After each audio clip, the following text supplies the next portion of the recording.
Ok, con mucho gusto. Bueno, pues me dirijo a todos ustedes. Me da mucho gusto saludarlos. Qué bueno que están aquí con nosotros.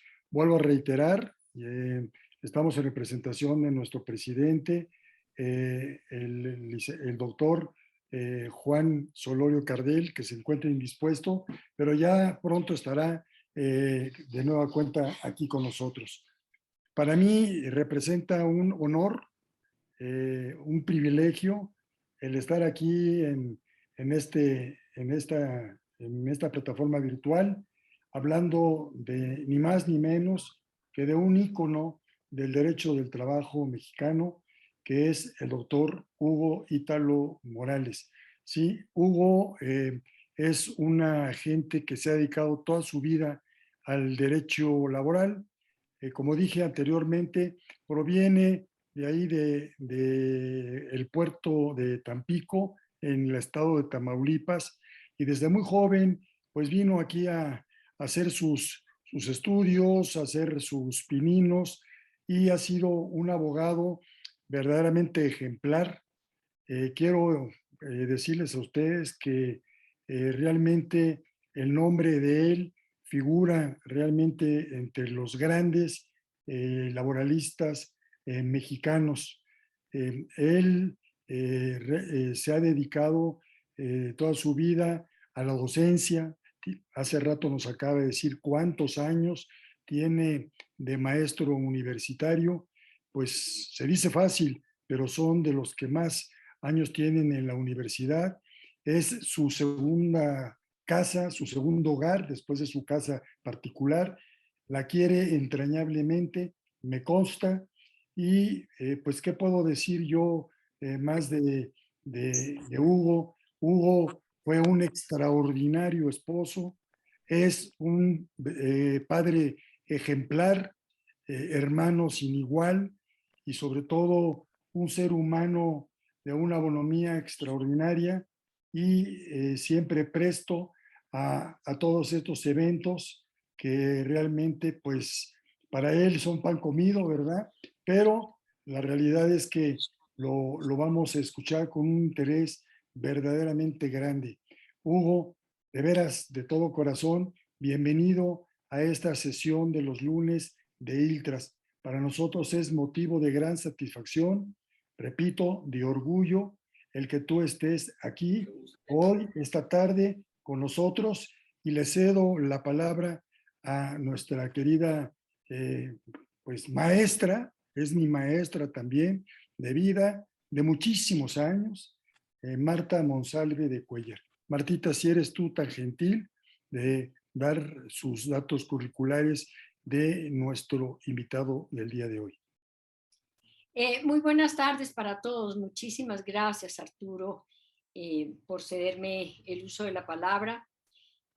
Lo hago como presidenta del Consejo Consultivo y con el enorme orgullo y placer de haber invitado al doctor Hugo Ítalo Morales Saldaña y él con esa gentileza que lo caracteriza haber aceptado esta invitación.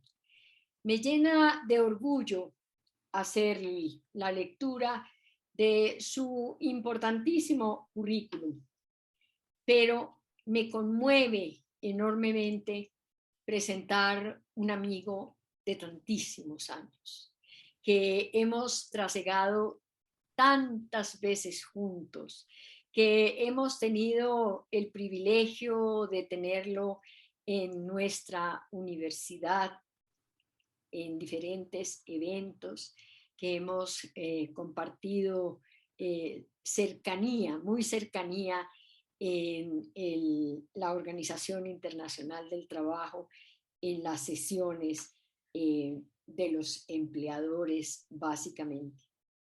Y que hemos, a pesar del tiempo y de la distancia, logrado mantener vivo ese lazo de amistad. Entonces, es para mí una enorme satisfacción y que además él también es como expresidente del Instituto Latinoamericano de Derecho del Trabajo y de la Seguridad Social, forma parte de este consejo consultivo que me honro en presidir. El doctor Hugo Ítalo Morales Saldaña es licenciado en Derecho de la Universidad Nacional Autónoma de México, doctor en Derecho, Universidad Nacional de la misma universidad, especialista en Derecho del Trabajo, honoris causa, Instituto de Especialización de la Junta Local de Conciliación y Arbitraje del DF, Magíster Juris, Universidad Autónoma del Estado de México, doctor honoris causa, Instituto de Posgrado en Derecho, doctor honoris causa, Universidad de Ciencia y Tecnología de Ica, Perú, jefe de la División de Estudios de Posgrado en Derecho de la Facultad de Derecho de la Universidad Nacional Autónoma de México de 1996 al año 2000 y coordinador general de estudios de posgrado en Derecho de la Universidad Nacional Autónoma de México de 1999 a 2001. Catedrático en la Universidad Nacional Autónoma de México, Facultad de Derecho, posgrado en Derecho, especialidad en Derecho Laboral, impartiendo las materias de Derecho Sindical, Procesal y Burocrático desde hace más de 55 años. Presidente del claustro de doctores de la Facultad de Derecho de la Universidad Nacional Autónoma de México, director general del despacho jurídico Hugo Ítalo y Asociados, especialistas en materia laboral, seguridad social y administración del trabajo. Miembro permanente de la delegación mexicana ante la Conferencia de la Organización Internacional del Trabajo, miembro de las comisiones laboral e internacional de la Confederación Patronal de la República Mexicana, Coparmex, consultor jurídico de empresas financieras, importadoras, automotrices, universidades paraestatales, gubernamentales y de la industria metalúrgica, autor de diversas obras en materia laboral y artículos para publicaciones jurídicas especializadas. Participación en numerosas conferencias, seminarios y mesas redondas en México y el extranjero. Investigador y docente en la rama de Derecho del Trabajo por más de 60 años. No cabe duda de que hoy el ILTRAS se viste de fiesta y con este orgullo para el instituto presentamos a su querido expresidente con un fuerte aplauso.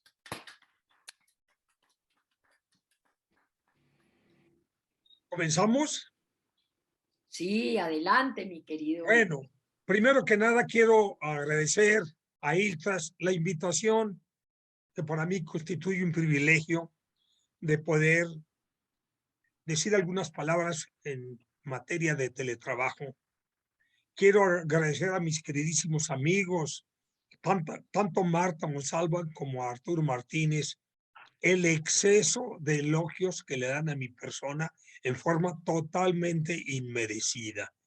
Siempre he solicitado que no se lea mi currículum vitae, porque todo lo puedo sintetizar en una sola palabra. Soy un enamorado del derecho del trabajo y siempre lo he practicado en diferentes foros. Eso es lo que constituye mi vida profesional. Por eso insisto mucho en aquellas palabras de Eduardo Couture, que las repito yo siguiendo sus ideas, cuando afirmo, si yo no hubiera tenido la oportunidad en mi vida profesional de ser laboralista y el destino me hubiera permitido escoger.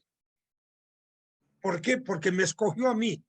Pero si a mí me hubiera permitido, en lugar de ser laboralista, hubiera mejor escogido ser laboralista. Eso es lo que a mí me hubiera gustado ser. En esta ocasión tenemos un tema precisamente de muchísima actualidad.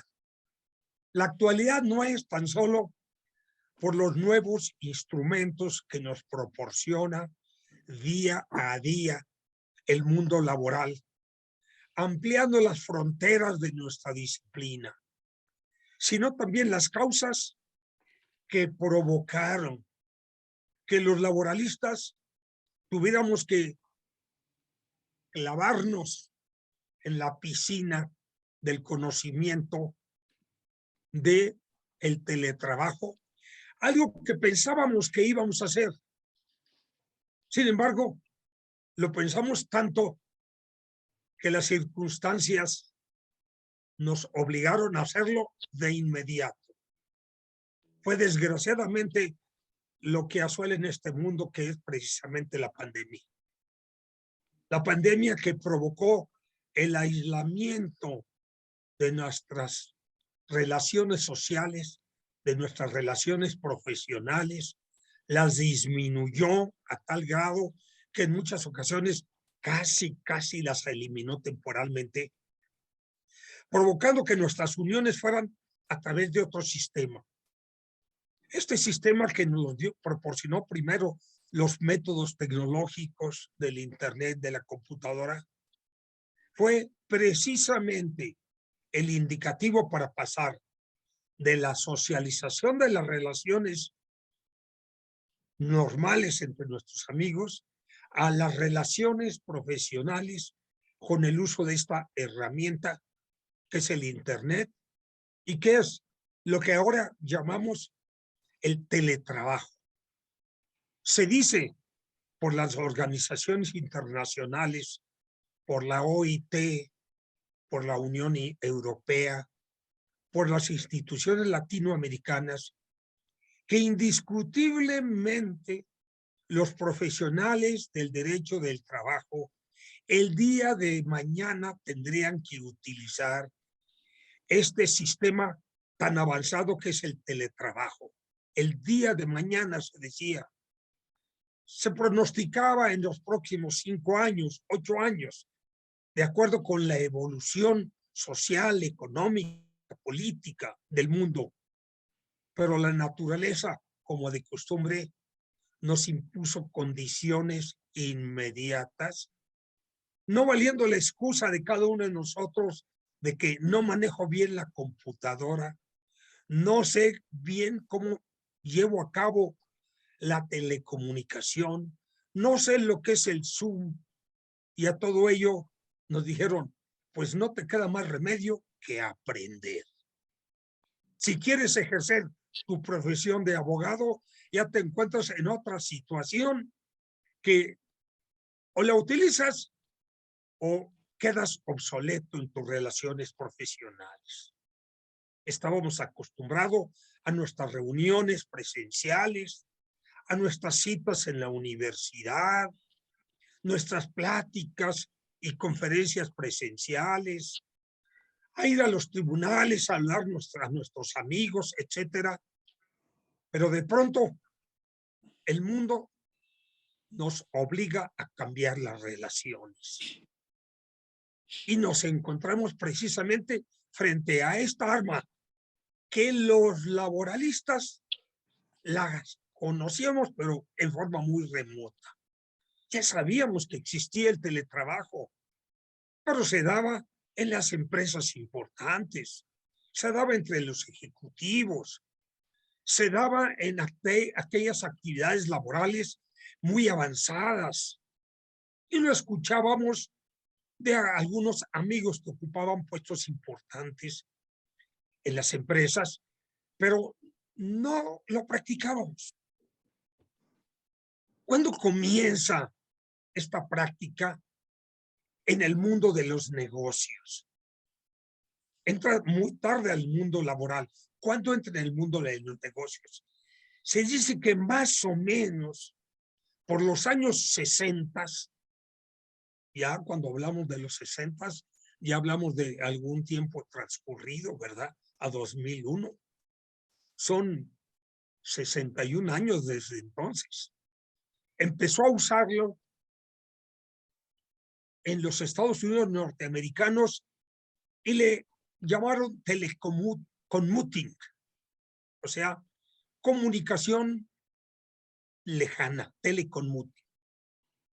Pero a medida que se fue desarrollando esta figura, las expresiones inglesas y francesas empezaron a tener algunas variaciones. Se le llamó networking, o sea, red de trabajo, home working, trabajo en casa, office working, trabajo en oficina, teleworking, y los franceses le llamaron teletrabajo. En nuestro país hemos utilizado una palabra más castellana que le hemos estado llamando teletrabajo, ¿verdad? El trabajo a distancia. Fue tal importancia que tuvo esta expresión y esta práctica que la Real Academia Española lo incluyó dentro de su enciclopedia y lo tuvo que definir. Y dijo la Real Academia Española, el teletrabajo es un lugar fuera de la empresa mediante el cual, utilizando redes de telecomunicaciones, se cumplen las cargas laborales asignadas al trabajador. O sea, ya se empezó a utilizar como una expresión ordinaria, no una expresión exclusivamente jurídico-laboral. Durante algún tiempo, la Organización Internacional del Trabajo se dio cuenta de la necesidad de intervenir en la regulación laboral de estos vínculos y entonces tuvo que definirlo ya por 2010, hace 11 años, y dijo, el teletrabajo es el trabajo a distancia, utilizando técnicas de información y comunicación en el domicilio del trabajador u otro lugar fijado entre las partes, patrón y trabajador, lógicamente. Pues bien, a medida que se empezó a desarrollar el teletrabajo, se empezaron a ver muchas ventajas para la empresa, muchas ventajas para el patrón, para el trabajador, muchas ventajas de la sociedad. Pero, como todo ocurre, se tuvo que afirmar, me estás hablando de lo positivo, y es muy práctico y muy bueno que sigamos por estas medidas.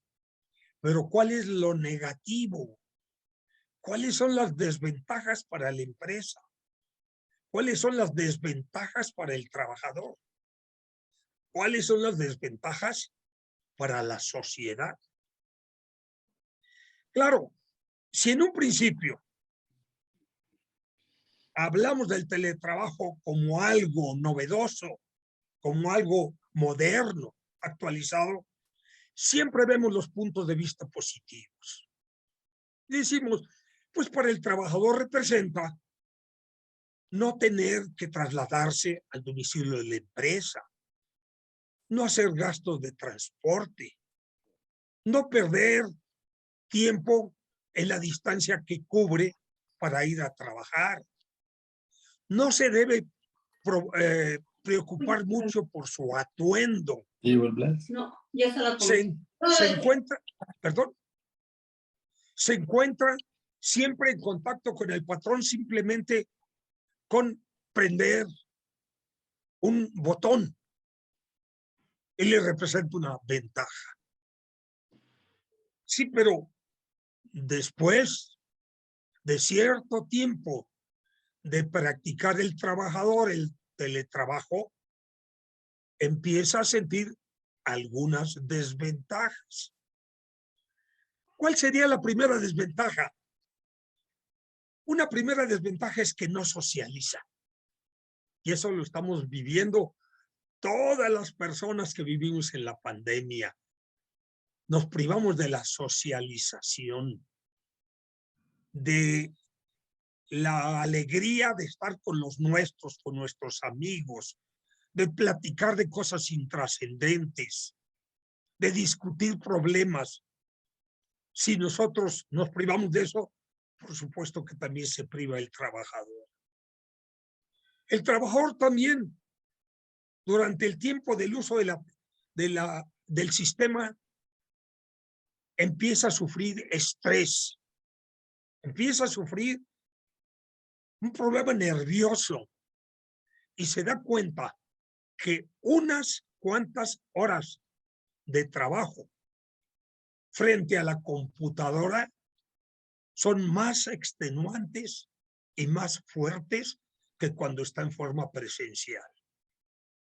Se afecta sus condiciones físicas por estar sentado, su trato ocular se cansa, no escucha muy bien las cosas, tiene problemas de comunicación, tiene problemas de acercamiento y en muchas ocasiones añora volver a su trabajo. Por ese motivo, en muchas empresas se dice, bueno, vamos a hacerlo híbrido cuando se pueda. Un lapso de la semana, de la quincena o del mes que sea presencial, otro lapso que sea con la computadora mediante el teletrabajo. ¿Y qué pasa con la empresa? La empresa también tiene ventajas.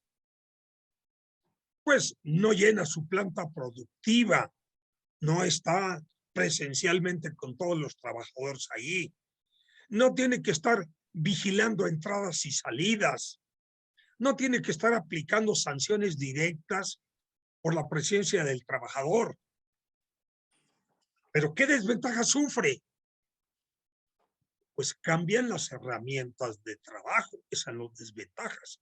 Ahora tiene que proporcionar al trabajador, como dice la ley en todos los países, que para desarrollar una función el patrón tiene obligación de proporcionar los útiles y herramientas de trabajo. Pues en el teletrabajo, la primera herramienta que necesitamos es la computadora. Necesitamos también estar conectados a Internet. Tenemos también que usar energía eléctrica. ¿Quién va a pagar esto? Pues en principio, cuando el patrón no piensa que esto debe ser regulado, lo empieza a practicar y no se acuerda que está regulado. Y entonces le dice al trabajador, usa tu computadora, usa tu energía eléctrica, usa tu Internet. Bueno, pero cuando el trabajador se da cuenta que usar una computadora es una herramienta de gran valor y que posiblemente la tenga en su casa para otros usos, para sus usos sociales, personales, o de sus hijos o de su esposa, pero no para cuestiones laborales. Ya cuando la tiene que usar para cuestiones laborales, es un instrumento único para el trabajador durante la jornada. Único significa que nadie la puede usar. Ni modo de que la esposa le diga, deja de trabajar y pásame la computadora, o los hijos. Entonces, se da cuenta el trabajador que una herramienta que debería corresponder su entrega al patrón, la está utilizando el trabajador por tenerla con anterioridad. Y que con el transcurso del tiempo está gastando más energía eléctrica.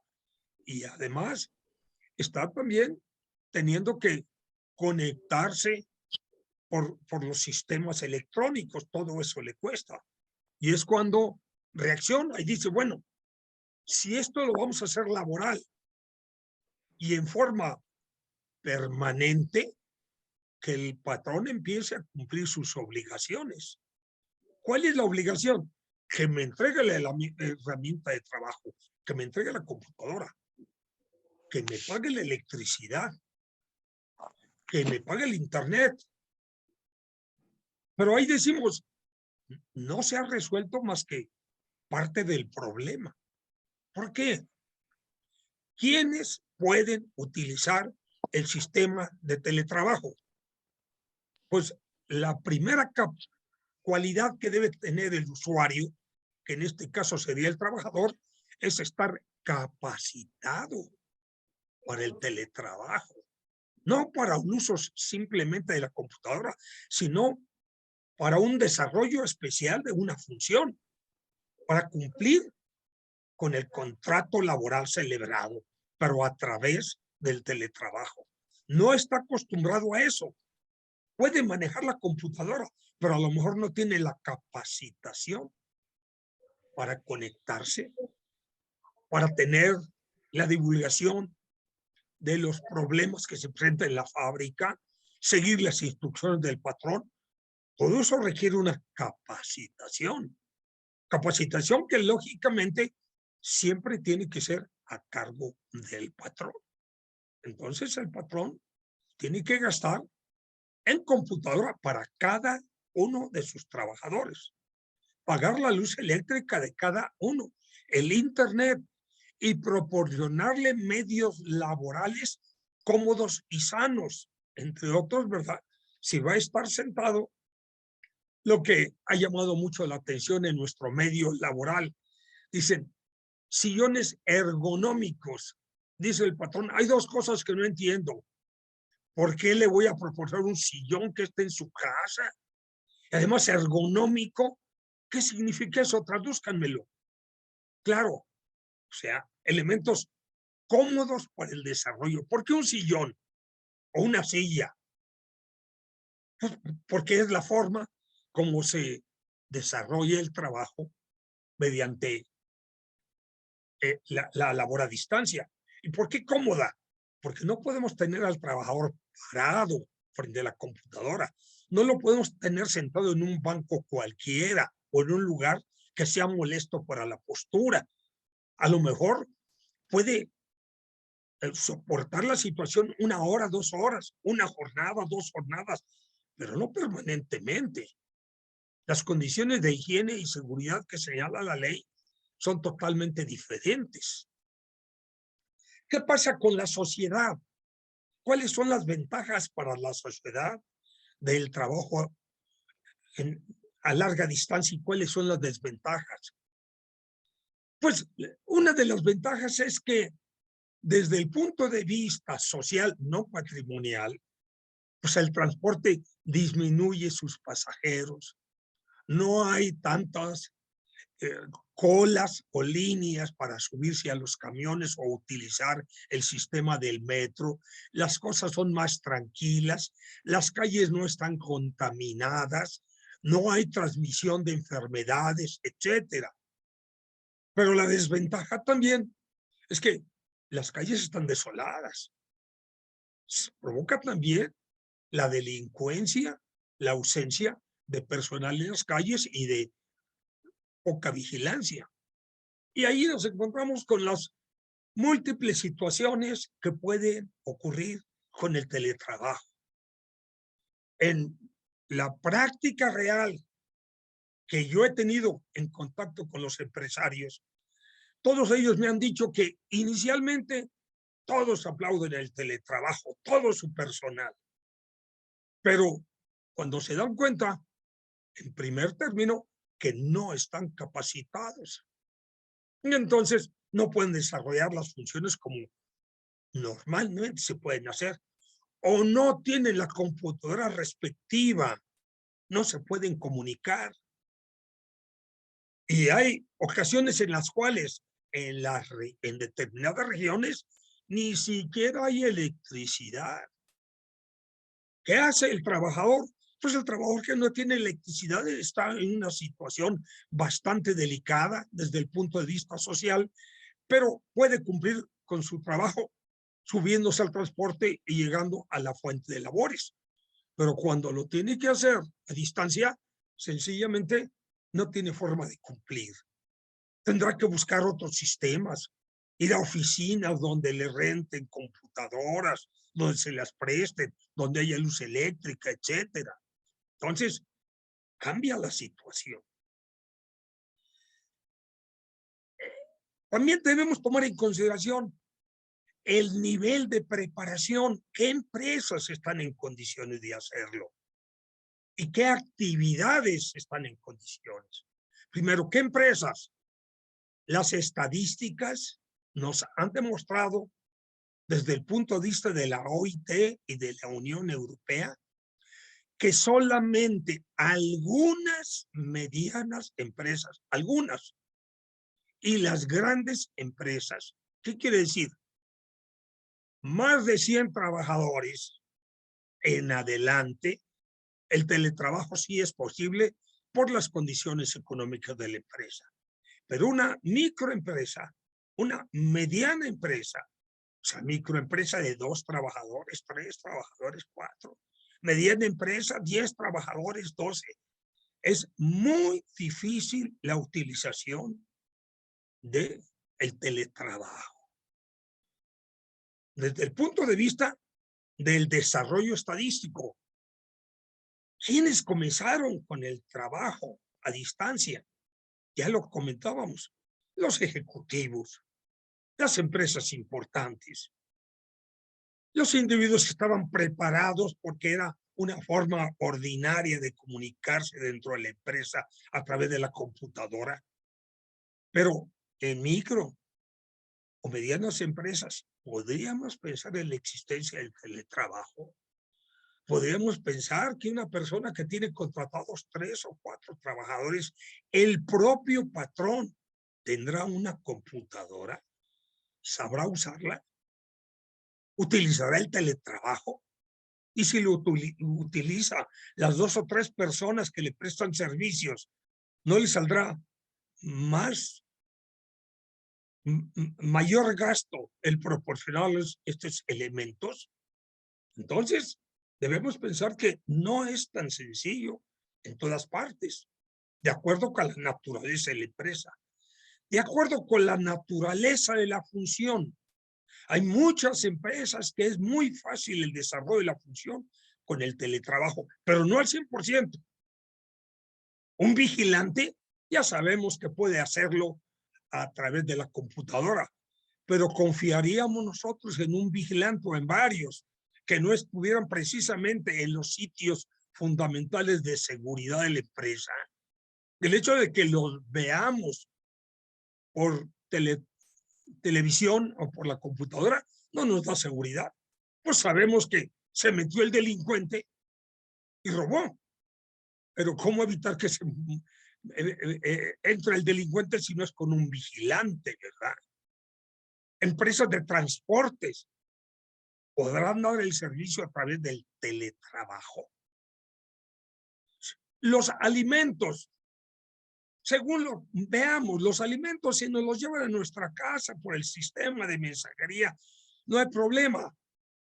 Pero nosotros consideramos que es lo mismo que nos lleven los alimentos a nuestra casa, que ir a disfrutarlos al restaurante, al comedor, al centro donde se nos proporciona. Entonces, no olvidemos que el teletrabajo también tiene sus limitaciones. No puede desarrollarse en forma total y absoluta, ni por parte de las dimensiones de la empresa, ni por la naturaleza propia del servicio que se va a desarrollar. Algunas empresas pueden desarrollar su trabajo parte presencialmente y parte con teletrabajo. O sea, algún personal siempre tendrá que estar presente y otro lo puede hacer a través del teletrabajo. Y todos aquellos que desarrollan el teletrabajo, ¿cómo debe ser? Pues puede ser en forma permanente, en forma temporal, en forma híbrida. O sea, parte de la semana, de la quincena, del mes, es por conducto del teletrabajo y en otra ocasión en forma presencial. Durante largo tiempo, muchos países cuando iniciaron la práctica del teletrabajo, o sea, ya en las empresas, ya en el desarrollo de una función laboral, lo hicieron, no podemos decir que al margen de la legislación, sino ante la ausencia de legislación. Las legislaciones laborales de muchos países no habían previsto todavía ese sistema. Lo conocían, como digo, lo desarrollaban los ejecutivos, los empleados de alto nivel. Sí, pero no se pensaba en el derecho laboral. Se hacían las prácticas derivadas del derecho laboral, pero había una serie de reglas, de disposiciones que ni siquiera se pensaba en ellas. Ya cuando empieza a regularse la situación, nos encontramos que muchos países europeos empezaron su práctica con grandes éxitos y a la fecha la vienen desarrollando. Islandia, Noruega, Finlandia. Y en América, utilizando la expresión latina, América quiere decir desde Canadá, Tierra del Fuego. No utilizarla en sentido anglicista que América es Estados Unidos, ¿verdad? O sea, de Canadá a la Tierra del Fuego. ¿Quiénes lo empezaron a utilizar?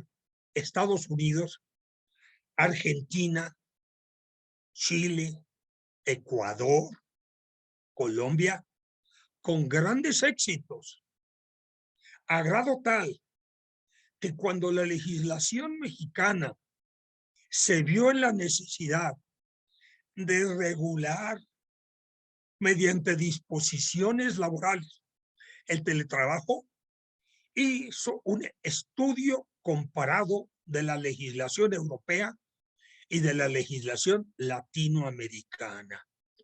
Y se fundó en los principios de Chile, Colombia, Argentina, Perú, para su práctica. Primero que nada en esos países, porque tienen mucha identificación con nuestra disciplina laboral. Pero no pasó por alto las prácticas que se venían realizando en Estados Unidos, en Finlandia, en Noruega, en Islandia, etc.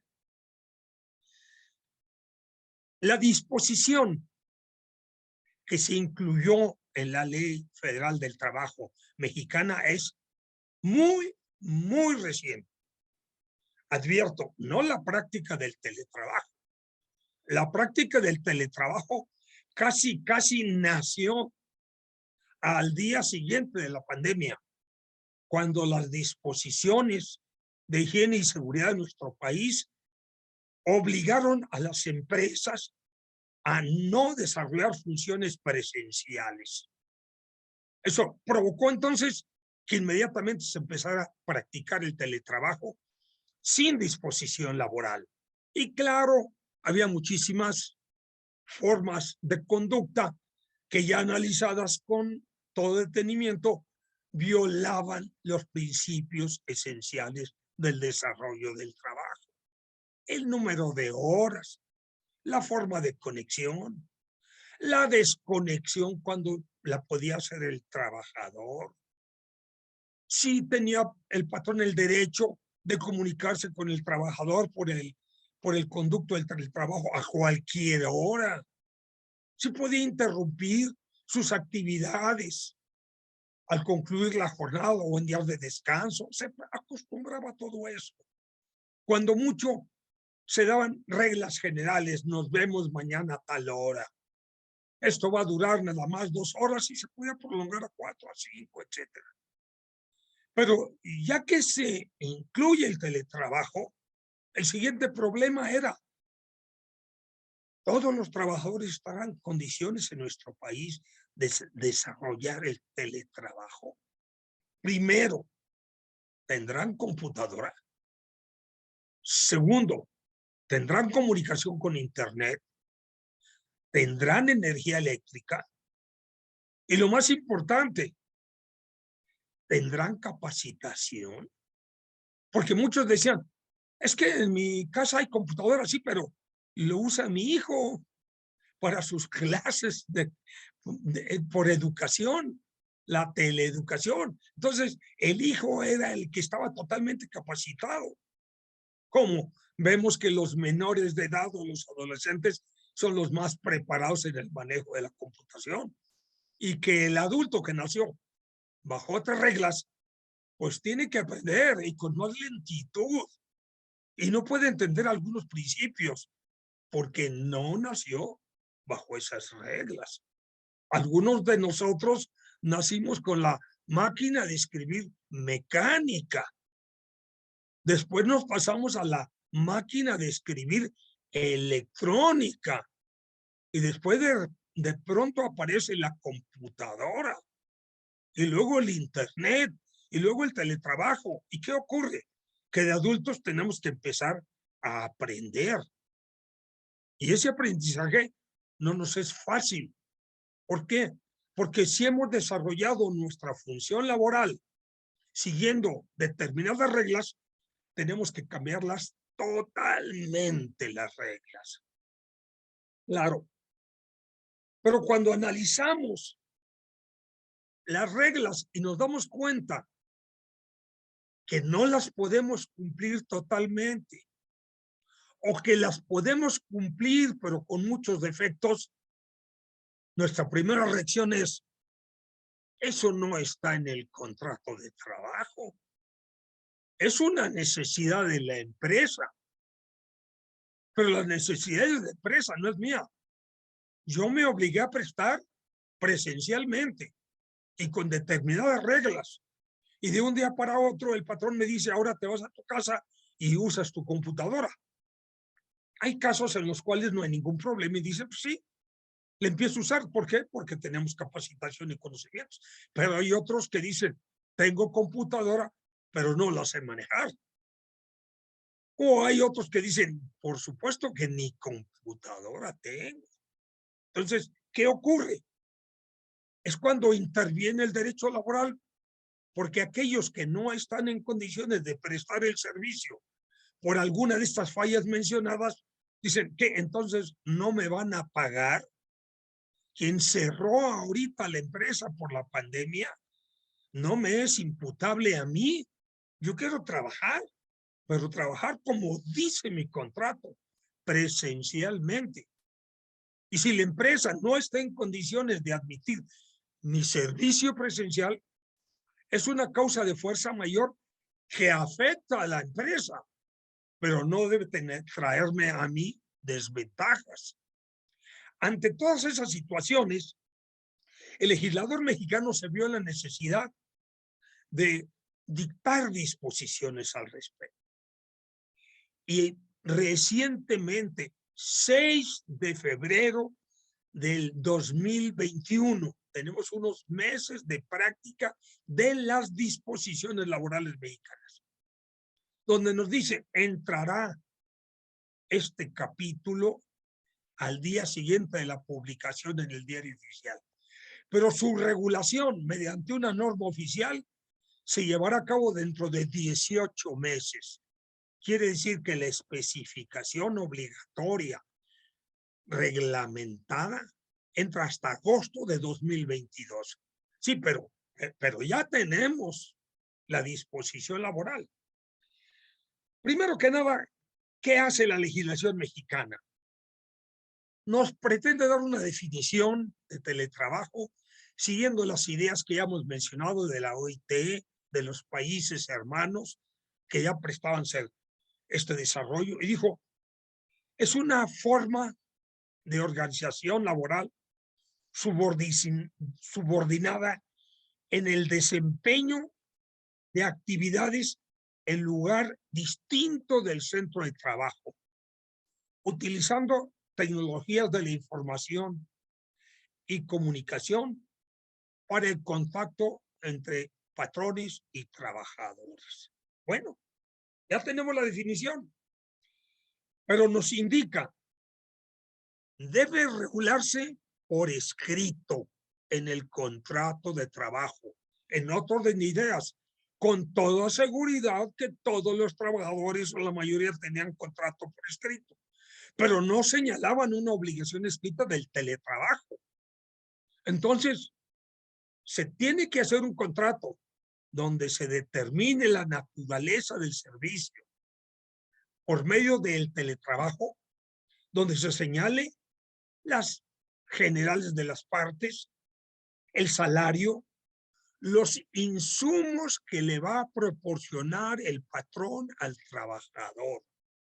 Fundamentalmente, la ley señala 3 insumos. La herramienta de trabajo, la computadora, el pago de internet y el pago de la electricidad. Y agrega, y las condiciones físicas que le permitan el desarrollo de su función, respetando las condiciones de salud. Y es cuando hablamos de los famosos, ¿verdad?, asientos ergonómicos, cumpliendo las disposiciones de seguridad e higiene y aceptando mecanismos de contratación y supervisión. Y ahí nos vemos 2 puntos interesantísimos. ¿Cómo regulamos las condiciones de higiene y seguridad cuando el desarrollo de la función está en el domicilio del trabajador? Primer interrogante. Segundo, ¿cómo regulamos los mecanismos de supervisión y cumplimiento del contrato por parte del patrón? ¿Y cómo regulamos los mecanismos de inspección laboral en el desarrollo de las funciones? Va a venir un inspector de trabajo a mi domicilio, me va a tocar y me va a decir, quiero conocer en qué condición desarrolla usted la función. Me va a analizar si las condiciones en que la desarrollo en mi domicilio cumplen las disposiciones de higiene y seguridad. Porque mi domicilio no lo construí o no lo diseñé o no lo renté para el desahogo de un trabajo, sino para vivir. Y de pronto ya estoy metido en el derecho laboral en mi propio domicilio. Además, los derechos y obligaciones de las partes, independientemente del contrato individual, deben incluirse en el contrato colectivo. Y todavía agrega la legislación. Y si no tienes contrato colectivo, tienes que incluirlo en un reglamento interior de labores, donde se regule con toda precisión qué obligaciones tiene el patrón, qué obligaciones tiene el trabajador, a reserva de puntualizarlas, proporcionar los insumos y mantener el equipo en buenas condiciones, recibir el trabajo que desarrolla la persona laborante, asumir los costos del desarrollo del servicio, aceptar la desconexión del trabajador al concluir la jornada. Ya no puedes molestar al trabajador, porque si lo molestas es tiempo extraordinario. Comunicar al Instituto Mexicano del Seguro Social la naturaleza del desarrollo del servicio, que es asegurarlo bajo esas condiciones.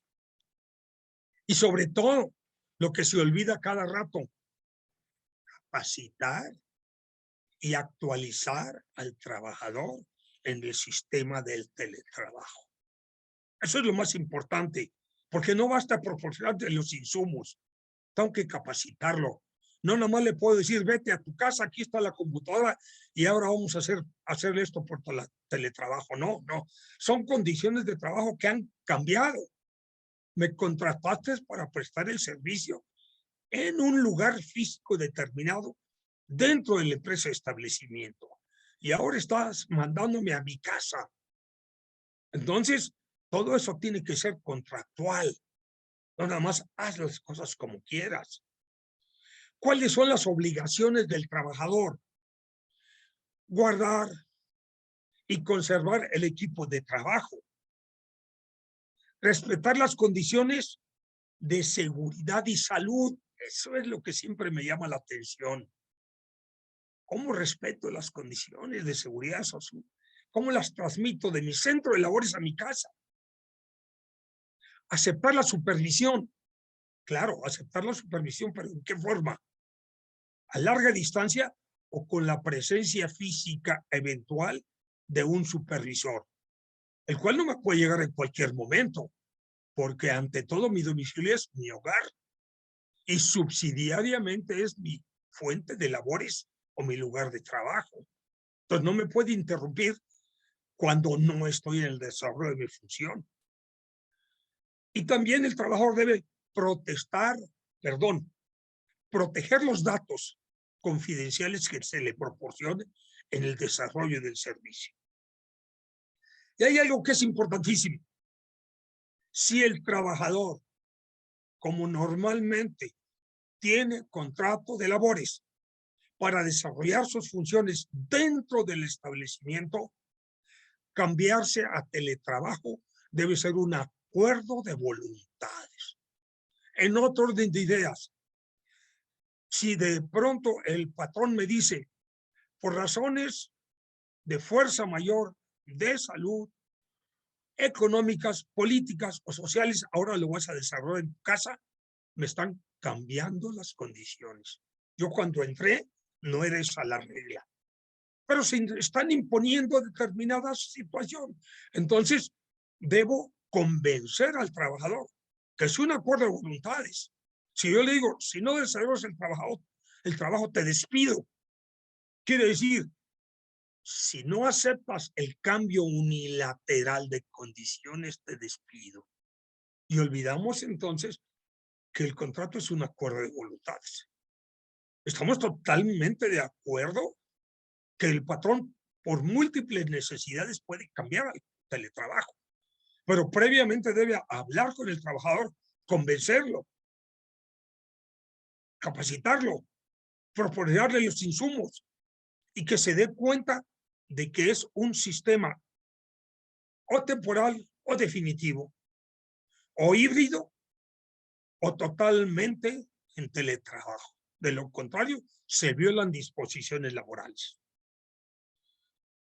Y por último, para concluir nuestra plática, es muy, muy delicado que dentro del área laboral del domicilio del trabajador existan videos o micrófonos.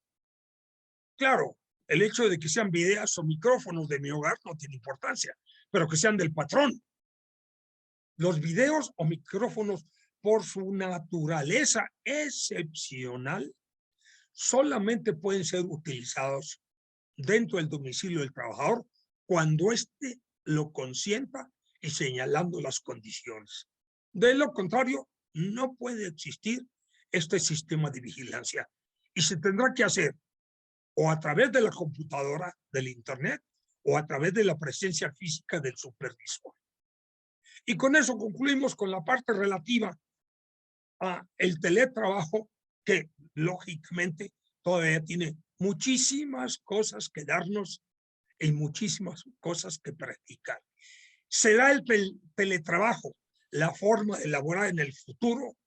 Decimos sí y no. Sí, cuando se cumplan determinadas condiciones respecto de la empresa, número de trabajadores y economía de la empresa y capacitación del trabajador.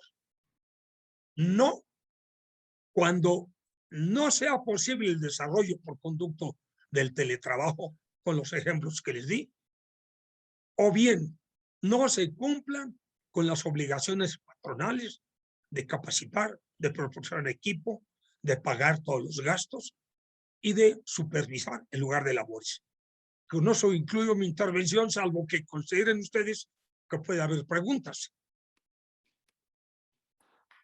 Gracias, Martita. Gracias, Arturo.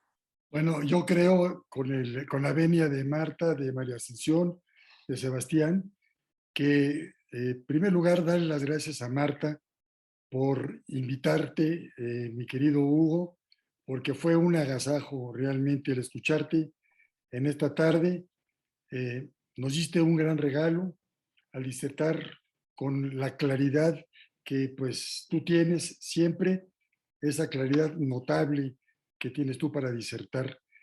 Yo me quedo con dos situaciones. Primero, la gran desventaja del teletrabajo es cierto, ¿sí? Nos priva de la socialización. Es fundamental eso. Eso yo creo que nos lleva a cuestiones muy importantes posteriores que no vienen al caso. Y en segundo lugar, que los contratos de trabajo, las condiciones laborales en la modalidad de teletrabajo deben estar pactadas de común acuerdo y por escrito. Ahí es donde se tiene que hacer todo eso. Sabemos nosotros que esto fue impuesto al Poder Legislativo y que ellos no tuvieron más remedio que ver algunas legislaciones no nacionales, o sea, extranjeras, sobre todo la española y la argentina, para legislar en esta materia. ¿Sí? Pero yo sí me quedo con esa situación de que es necesario, sin embargo, tiene situaciones muy especiales que hay que ver. La NOM 35 nos dice alguna cuestión sobre el estrés que puede haber muy fuerte en el teletrabajo y la no socialización, como tú dices, como una de las principales cuestiones negativas del teletrabajo. Sí, yo creo que no sé si María Ascensión Morales te quiera decir algo. No hay preguntas, todos son halagos. En el chat aquí estoy viendo que no existe ninguna pregunta, sino realmente todas son felicitaciones.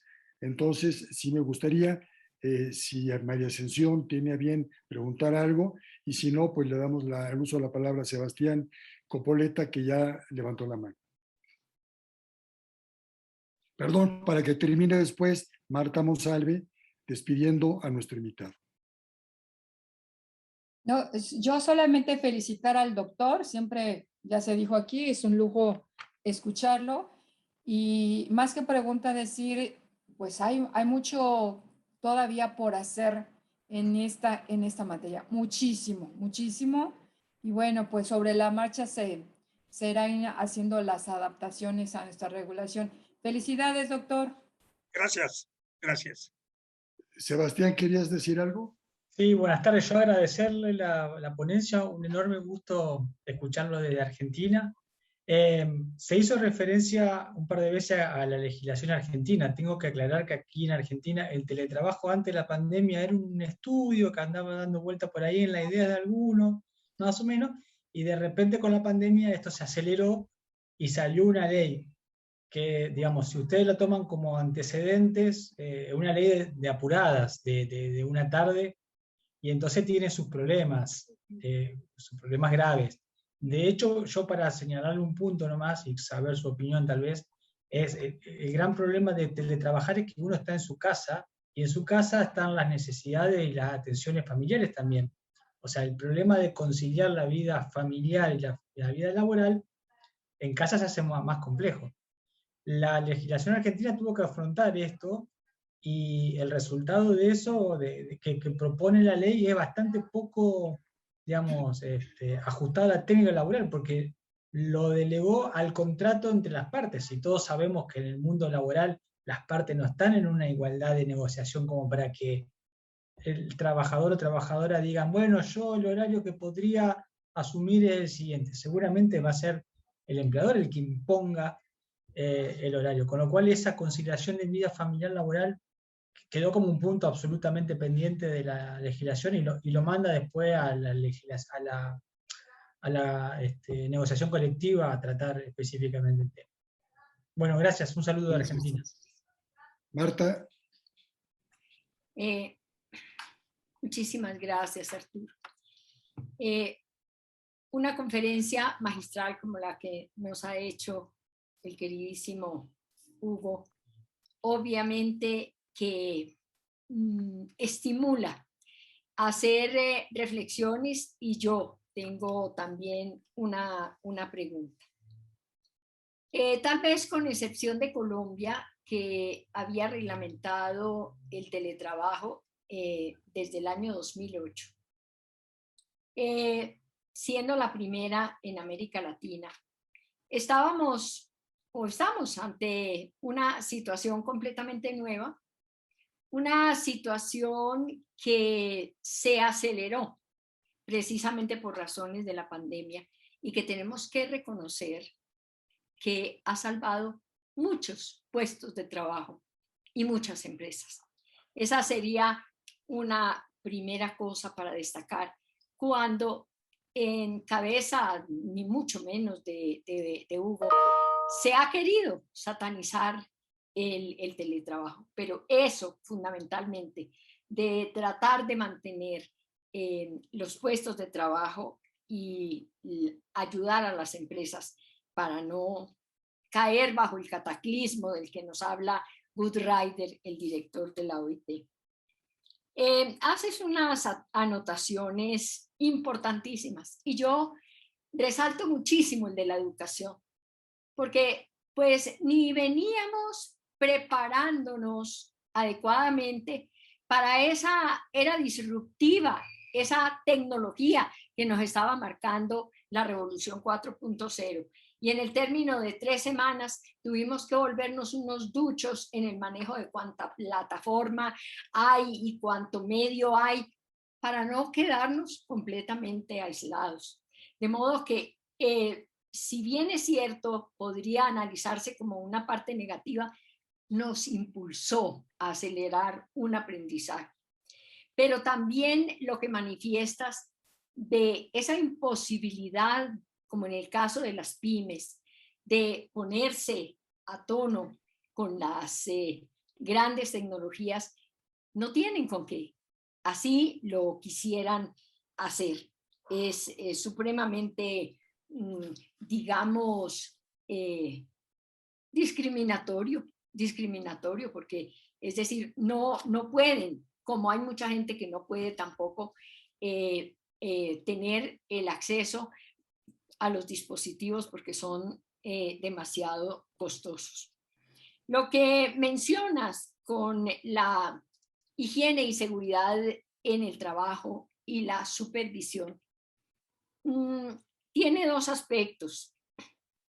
El aspecto de la privacidad, que siempre el trabajador va a vigilar quién va a entrar a mi casa y yo por qué lo voy a permitir.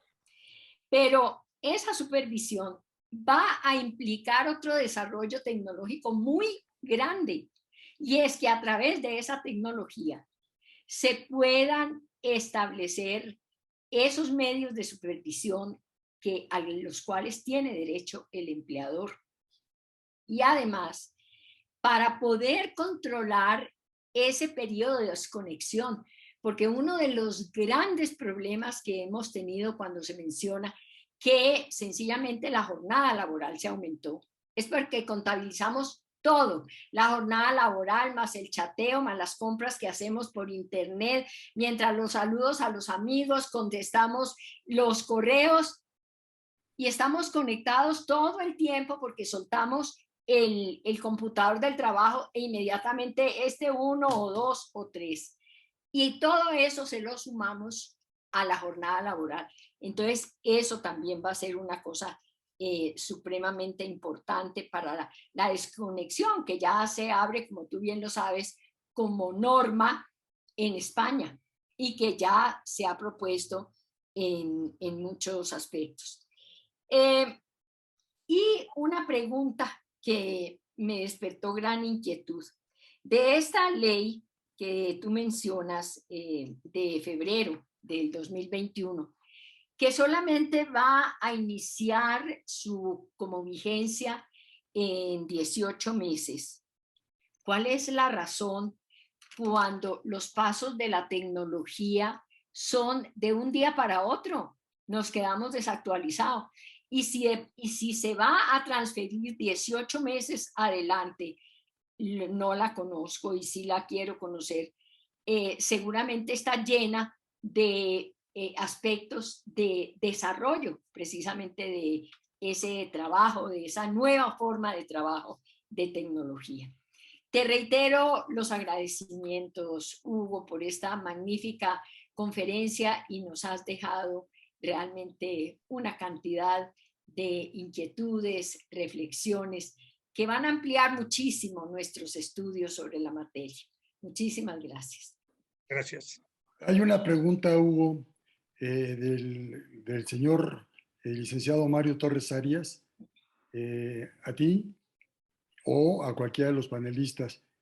Dice, son muchos aspectos que están por venir y tener que resolver, especialmente respecto de los riesgos de trabajo y en especial los derivados de la pandemia que azota a la sociedad, en la línea delgada de responsabilidad del empleador y del trabajador.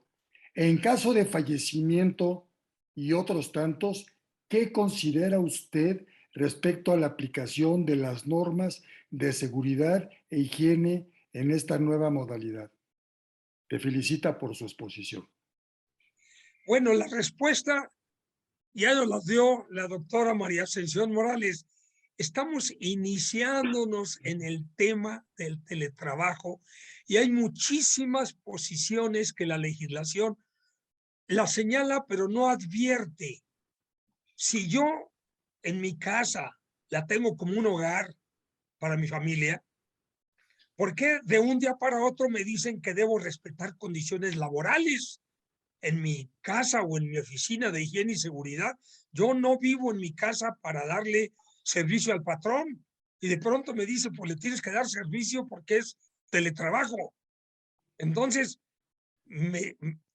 tenemos que saber qué ocurre. Y lo mismo, el riesgo de trabajo. ¿Cuándo va a ser un riesgo de trabajo? Afortunadamente, los laboralistas no nos va a tocar el problema porque el seguro social es el que va a tener que resolver cuando una persona, si estaba en la tina de su casa en horas de trabajo, él dijo, no, lo que pasa es que a mí se me permite cada 10 minutos en mi empresa o cada 4 horas ir al baño. Y ahorita fui a mi baño a bañarme y ahí sufrí el accidente. Entonces, diríamos, ¿es un accidente de hogar?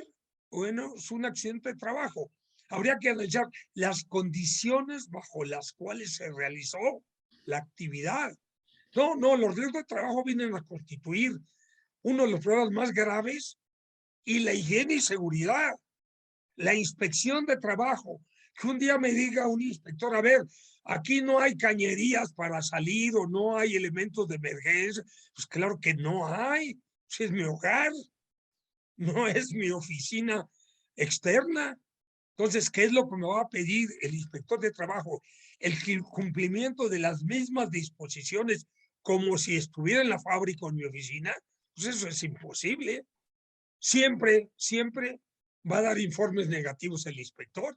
Entonces, se tienen que dictar reglas muy específicas para esas condiciones de trabajo y como dice la doctora María Ascensión, estamos iniciando. El derecho laboral, como todas las disciplinas, es evolutivo y nos encontramos frente a una evolución inesperada, pero los tenemos que resolver. Entonces, por el momento, como dice mi querida amiga Martita, pues hay muchas reflexiones presentes, y muchas soluciones que podemos dar en el futuro. ¿Por qué? Porque no las hemos previsto todas. En algunas ocasiones yo he visto publicidad en las agencias turísticas donde dice, desarrolle su teletrabajo aquí en la playa. Le proporcionamos un chalet muy bonito frente a la playa. No, hay que tener cuidado porque si yo contrato, debo señalar el lugar de trabajo. Y el lugar de trabajo es mi domicilio, no donde el trabajador esté, como algunos dicen. Yo me puedo llevar mi computadora a cualquier parte, pero me estoy saliendo de mi lugar de trabajo.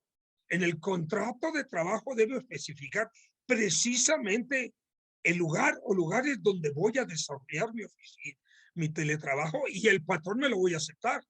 Porque si yo le digo, me voy a Acapulco y ahí voy a desarrollar mi trabajo, me dirá el patrón, no, si te ahogas va a ser entonces un accidente de trabajo, te metiste a nadar con tu familia y fue un accidente de trabajo, es absurdo. O sea, hay muchas reflexiones que todavía nos tenemos que hacer. Pero por eso, lo que tú indicabas, Arturo, no olvidemos que el teletrabajo siempre por escrito y con los mayores detalles posibles, con la seguridad de que nos van a faltar, pero la experiencia nos va a ir permitiendo ampliar nuestro contrato de trabajo con nuevas condiciones de derechos y obligaciones. Pero al hacerlo por escrito, ya tenemos una certeza de ciertos derechos y obligaciones. Aquí tenemos otra pregunta, doctor, creo que va a ser la última. La hace Arturo de la Garza. Dice, estimado doctor, a la luz de las nuevas regulaciones sobre el teletrabajo, ¿considera usted que se debería de analizar con otros ojos a los vendedores? Por supuesto, hay muchísimas situaciones. El que presta servicios en la calle, como el agente de ventas, ¿cómo vamos a estar regulando sus actividades? Hay muchos trabajos. El derecho del trabajo tiene la gran desventaja de que todavía se coloca en el siglo XIX, pensando que el trabajador siempre va a permanecer en un lugar de labores dentro del centro, dentro de la fábrica o la empresa. Pues esa situación se da, pero hay muchas situaciones diferentes donde el trabajador anda en la calle para cumplir su función, anda viajando para cumplir su función. Entonces, ¿cuál es su lugar de trabajo? Pues donde se encuentre el trabajador, su automóvil o donde va caminando, etcétera. Si un trabajador desarrolla sus funciones en la calle para ir de tienda en tienda levantando pedidos, pues si cruza una calle y tiene un accidente, ese sí es accidente de trabajo. Pero si yo estoy en mi casa como lugar de oficina y me arrolla un vehículo en la calle, pues, ¿qué tenías que hacer tú en la calle? No es tu lugar de trabajo. O si el patrón me permite que yo desarrolle mis funciones en donde quiera, siempre y cuando tenga a la mano mi computadora, digo, pues el patrón está asumiendo riesgos muy fuertes, porque en donde quiera quiere decir que puedo llevármela al cine, a un lugar de diversión, a un centro turístico, pues la tengo abierta. Y entonces ahí decir, bueno, pues ¿qué estabas haciendo en ese lugar? Era un centro social donde se estaba bailando y cantando. No, pues yo estaba con mi computadora. Por eso es muy importante señalar con precisión el lugar donde se permite el desarrollo del trabajo, para poder establecer las reglas de higiene y seguridad y la inspección de trabajo. Muchas gracias, Hugo. Antes de darle el uso a la palabra a nuestra querida doctora Marta Monsalve para que despida esta transmisión, este evento, yo quiero, a nombre de el Comité Ejecutivo Nacional del ILTRAS, darte las gracias. Se te hará llegar tu reconocimiento correspondiente, ¿sí?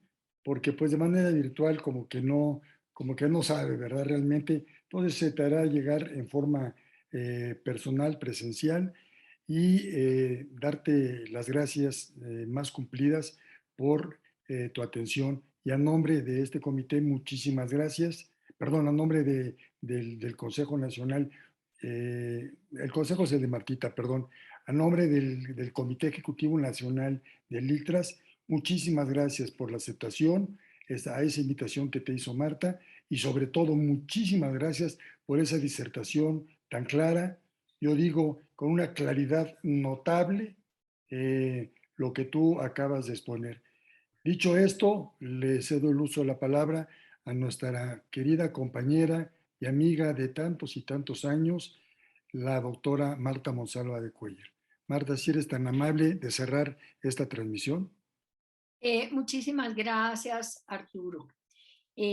Agradecer nuevamente a nuestro invitado de honor en esta tarde, al queridísimo doctor Hugo Ítalo Morales, a todos los que nos han acompañado, la doctora Ascensión, al doctor Arturo, estar presente y acompañarnos en esta sesión tan importante, y a todos los seguidores de siempre, entre ellos el queridísimo Sebastián desde Argentina, y he visto a todos los queridos colegas mexicanos, Arturo de la Garza y otros muy entrañables.